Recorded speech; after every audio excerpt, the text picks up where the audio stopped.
Salam sejahtera untuk kita semua. Saya Herti Aprianda, NIM 1900887201014, Prodi Pendidikan Sejarah Universitas Batanghari. Assalamualaikum warahmatullahi wabarakatuh. Perkenalkan, nama saya Nining Marlinda Mawada. Saya berkuliah di Universitas Batanghari Jambi, program studi Pendidikan Sejarah, dan NIM saya 1900887201018.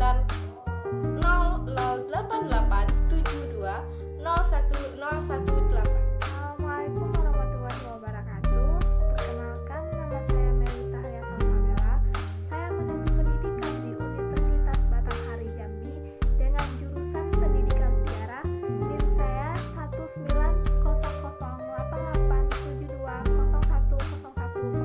1900887201010. Baiklah, saya dan teman-teman saya mendapatkan tugas kelompok.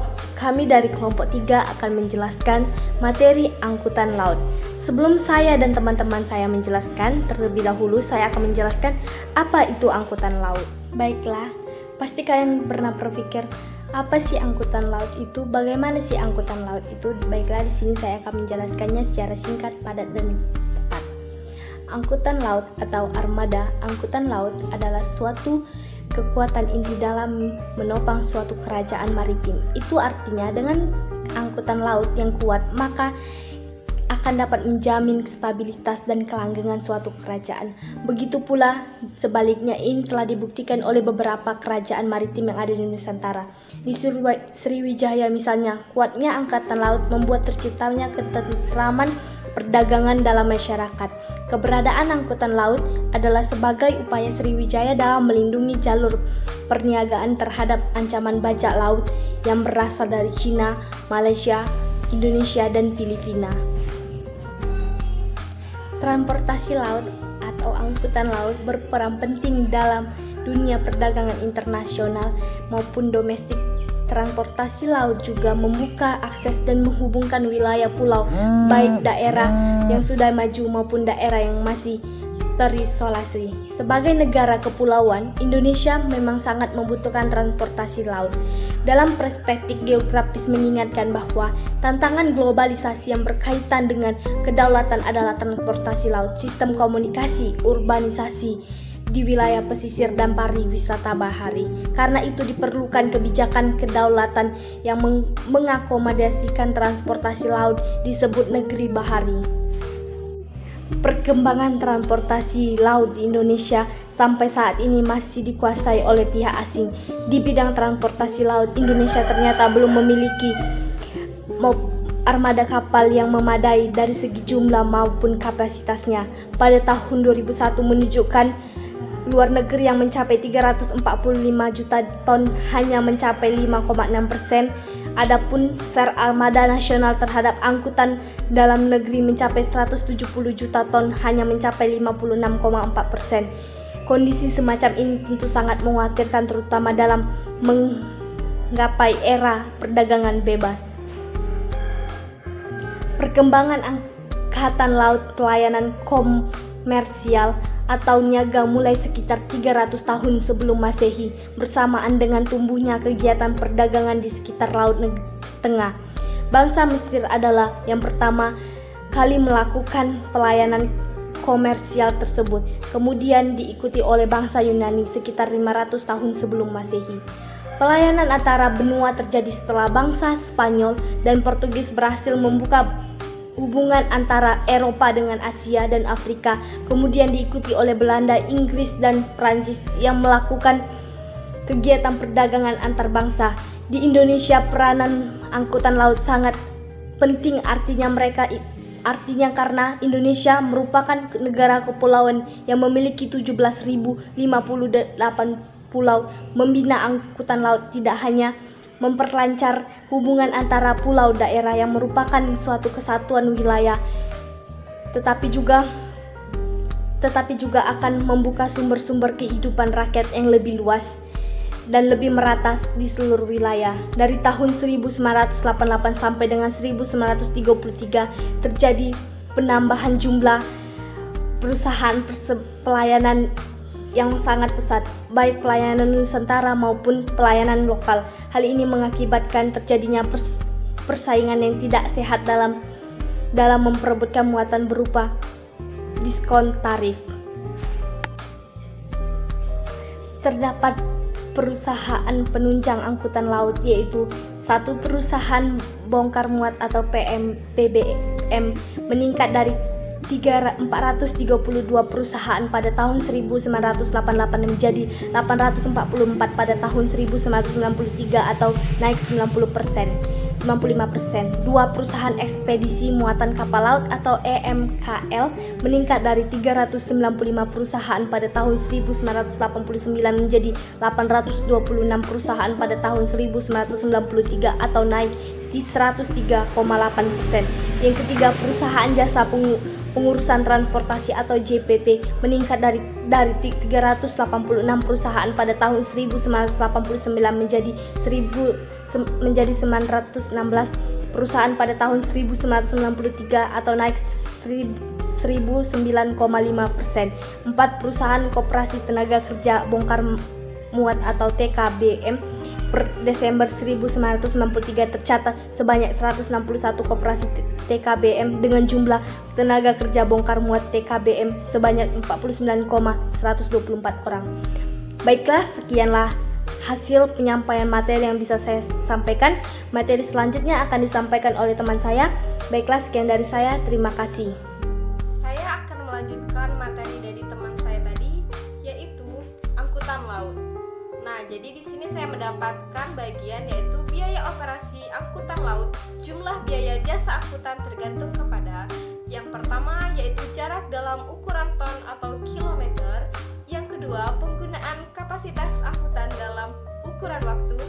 Yang ketiga, sifat khusus muatan faktor utama yang menentukan struktur biaya atau harga usaha atau shipping yang berlaku bagi harga jasa angkutan sebanyak 1 ton muatan antara 2 pelabuhan atau 2 port system yang jarak J sama diumpamakan bahwa kapal beroperasi antara 2 pelabuhan atau ABAS 1993 atau 181. Nah, jadi di sini saya akan membacakan rumusan-rumusannya yaitu J. J adalah jarak antara kedua pelabuhan atau mil. F, biaya tetap atau fixed cost per tahun.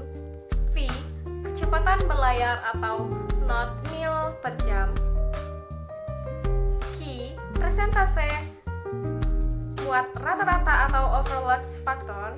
B, kecepatan bongkar atau muat ton per jam. U, waktu defisiensi dan waktu manuver jam perjalanan. T, waktu kerja efektif keseluruhan jam per tahun.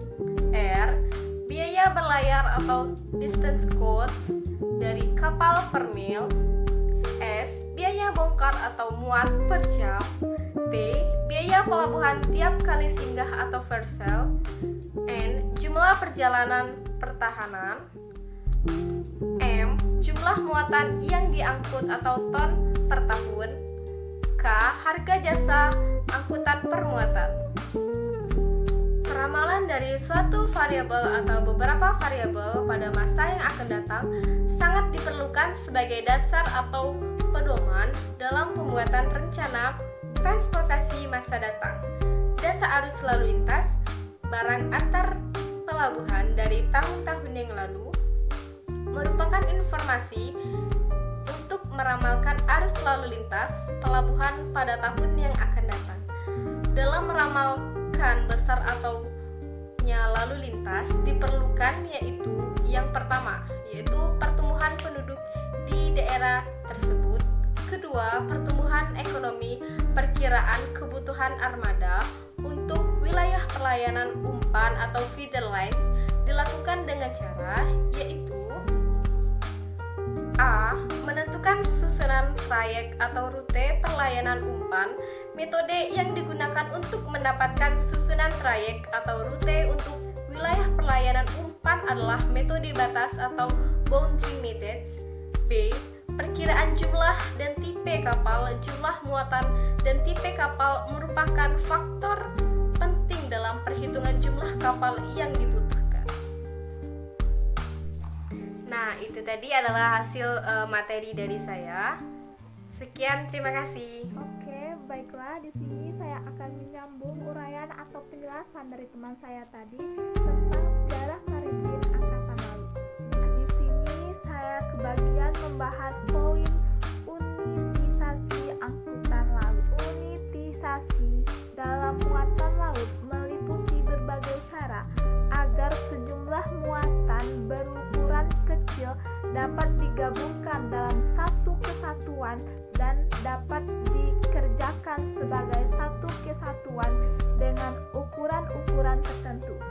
Nah, tujuan dari unitisasi ini ialah menyelenggarakan proses bongkar atau muat dengan menghilangkan pekerjaan bongkar atau muat koli-koli yang kecil, dan secara demikian dapat memproduksi biaya transportasi secara menyeluruh.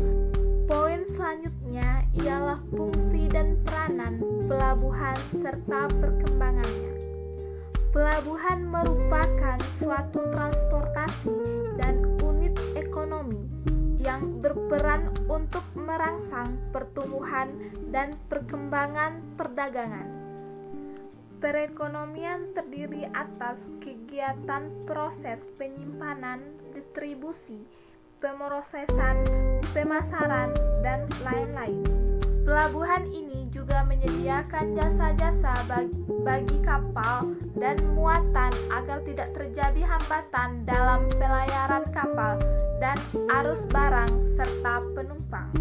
Nah, dalam memberikan jasa-jasa, pelabuhan ini juga memberikan prasarana, yaitu dermaga, terminal, gedung, alat perkantoran, dan alat angkut barang. Itulah tadi penjelasan dari kelompok kami tentang sejarah maritim angkatan laut. Jika ada salah kata dan salah pengucapan, kami mohon maaf. Saya dan kawan-kawan saya pamit undur diri. Wabillahi taufiq wal hidayah. Wassalamualaikum warahmatullahi wabarakatuh.